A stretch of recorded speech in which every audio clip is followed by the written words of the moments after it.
안녕하세요. 사회생활에 꼭 필요한 상속 지식. 오늘 이 시간에는 장래 후 해야 할 일과 관련해서 망인의 예금을 찾는 문제에 대해 말씀드리도록 하겠습니다.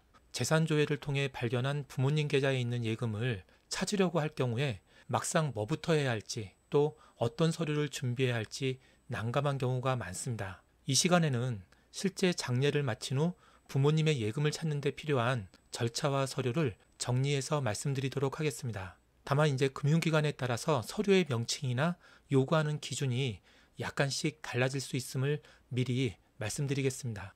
지금 보고 계시는 화면은 망인 예금을 찾는 데 있어서 필요한 서류에 대해서 하나은행 측에서 안내하고 있는 내용입니다. 이 내용을 보면 크게 두 가지를 주의 깊게 볼 필요가 있습니다. 먼저 상속예금을 신청할 때 필요한 서류인데요. 먼저 상속인의 실명 확인 증표가 있습니다. 근데 이 부분은 상속인의 신분증을 의미하기 때문에 크게 문제가 되지는 않겠습니다.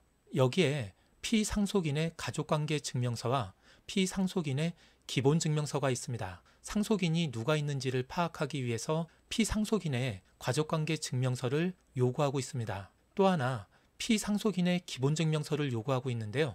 이제 이 부분은 망인이 언제 사망했는지를 확인하기 위해서 요구하고 있습니다. 따라서 기본증명서를 발급받은 경우에 특별히 사망진단서를 추가로 제출할 필요는 없겠습니다. 어쨌든 이와 같이 망인의 가족관계 증명서와 기본증명서를 주민센터를 방문해서 발급받고 여기에 상속인의 신분증을 가지고 은행을 방문하시면 되겠습니다. 이때 은행의 개수대로 이러한 증명서를 준비하시는 게 좋습니다.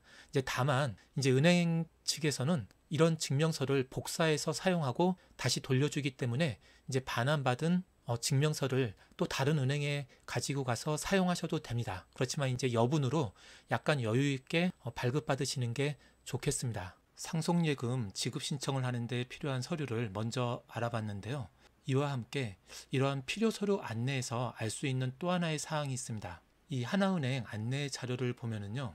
상속인이 망인의 예금을 해지하고자 하는 경우에 상속인 전원의 동의를 얻어서 예금 지급을 신청할 수 있다고 하고 있습니다. 다만 예금의 합계가 100만 원 이하인 경우에는 단독으로 예금을 청구할 수 있다고 안내하고 있습니다.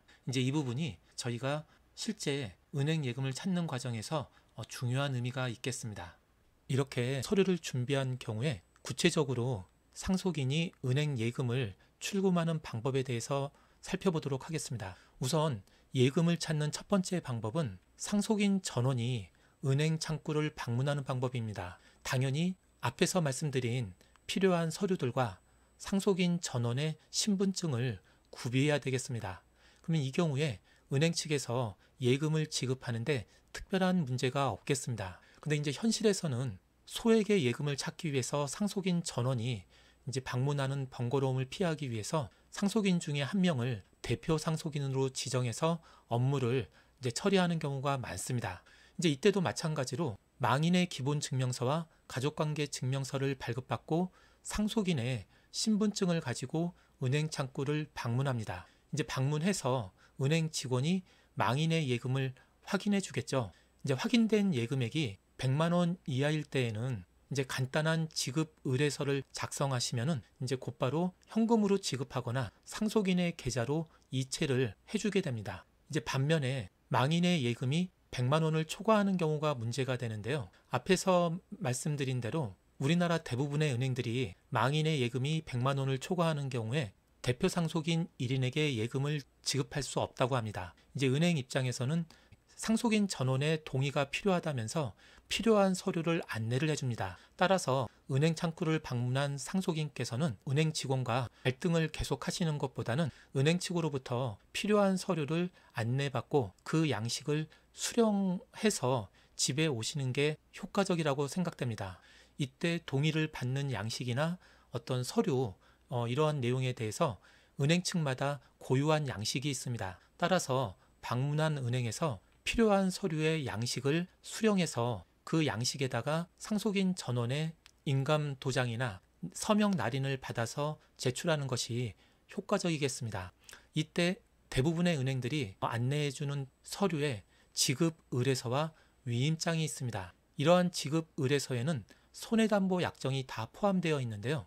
은행 입장에서는 대표 상속인에게 예금을 지급하는 부분에 대해서 나머지 상속인들이 동의를 하고 또 나중에 문제가 생겼을 때에도 이 상속인들이 은행에 대해서 책임을 진다. 이제 이런 내용의 확인서를 요구하고 있습니다. 결국 은행 측이 나중에 어떤 책임을 피하기 위한 이제 그런 용도로 서류를 요구하고 있습니다. 지금 보고 계시는 화면은 금융기관에서 활용하고 있는 지급 의뢰서 또는 손해담보 약정서인데요. 제목이 어떻든 이 내용 속에는 공동상속인들이 대표 상속인에게 은행에 대한 예금 지급을 의뢰한다는 내용이 포함되어 있습니다. 그리고 상속인들 간에 어떤 예금을 둘러싸고 분쟁이 없다. 그리고 추후에 문제가 생길 때에는 여기에 서명 날인한 공동상속인들이 책임을 지겠다. 그리고 은행에 책임을 묻지 않겠다. 이제 이런 내용들이 포함되어 있습니다. 그래서 이러한 양식은 은행마다 다 틀리기 때문에 해당 은행을 방문해서 직접 받아오는 게 좋다고 제가 이미 말씀을 드렸습니다. 그래서 이렇게 받아온 의뢰서에다가 상속인들이 성명을 쓰고 주소를 기재합니다. 그리고 관계를 적고 인감을 날인하고 그리고 여기에 날인된 인감에 대해서 인감증명을 첨부하면 되겠죠. 어쨌든 여기에 필요한 서류를 받아와서 필요한 양식대로 기재를 하시면 되겠습니다. 보고 계시는 위임장은 이제 은행 측에서 요구하는 위임장인데요. 앞에서 언급해드린 지급 의뢰서의 제출에 대해서 이제 대표 상속인이 다른 상속인들을 대신해서 은행 측에 제출을 할 텐데요. 이제 이러한 예금의 지급을 요구하고 예금을 수령하는 일체의 행위, 이제 이러한 부분에 대해서 다른 상속인들로부터 위임을 받았다는 이제 그러한 내용을 입증하는 내용입니다. 그래서 이러한 위임장에도 은행마다 고유한 양식이 있기 때문에 이제 필요한 위임장을 받아와서 여기에 필요한 내용을 기재하시면 되겠습니다. 한편 앞에서와 같이 대표 상속인이 필요 서류를 갖추어서 예금을 청구하는 경우에는 문제가 없습니다. 그러나 현실에서는 평소 형제들 간의 사이가 좋지 않았기 때문에 재산 문제로 연락하는 것이 부담스러울 수 있습니다.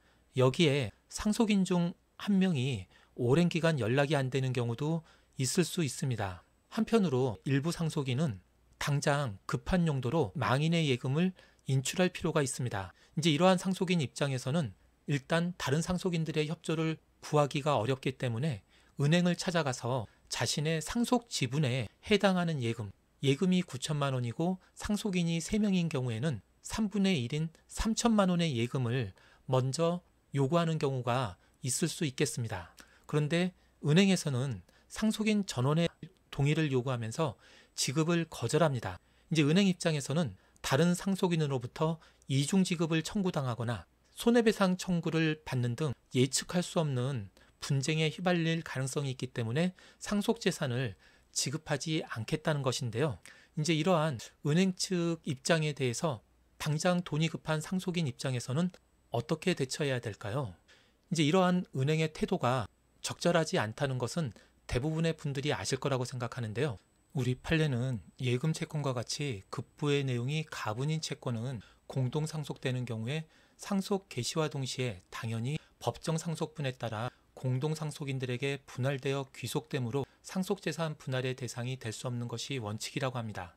이에 따를 때 망인 명의의 예금 채권은 망인의 사망과 동시에 당연히 상속인들에게 법정 상속분에 따라 귀속되는 것이고 은행들이 주장하는 유언이나 상속 포기 또는 상속재산 분할 협의 등의 사유는 은행 내부의 업무 지침 내지는 처리 절차에 불과해서 공동상속인들의 상속예금 지급 청구권의 행사를 저지할 수 있는 사유가 될 수 없다는 것이 우리 판례의 태도입니다.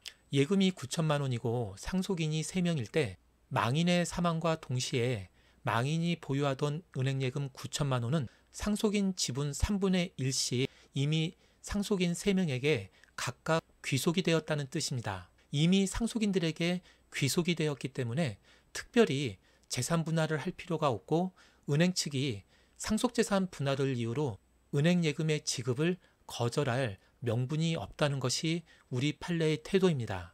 이제 이런 입장에 따르면은 분명히 은행 측이 상속인의 예금 청구를 거절하는 것은 부당합니다. 그럼에도 불구하고 우리나라 대부분의 은행들은 여전히 상속인의 지분에 해당하는 예금 청구를 거절하고 있습니다.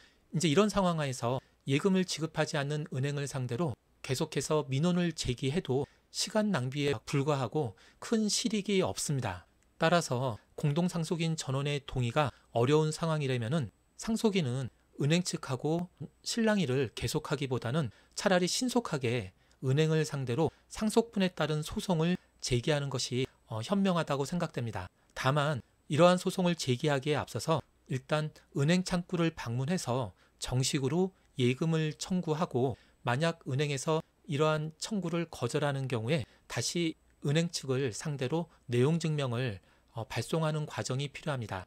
이상 앞에서 말씀드린 내용을 바탕으로 부모님의 장례 과정에서 돌아가신 분의 예금을 어떻게 관리하는 게 좋을지에 대해서 정리해 보도록 하겠습니다. 먼저 상속인 간에 갈등이 없는 경우에는 가능하면은 사망 신고 전에 계좌 잔액을 인출하는 것이 좋겠습니다. 앞에서 언급드린 대로 계좌 잔액이 100만 원을 넘는 경우에는 공동상속인 전원의 동의서가 요구됩니다.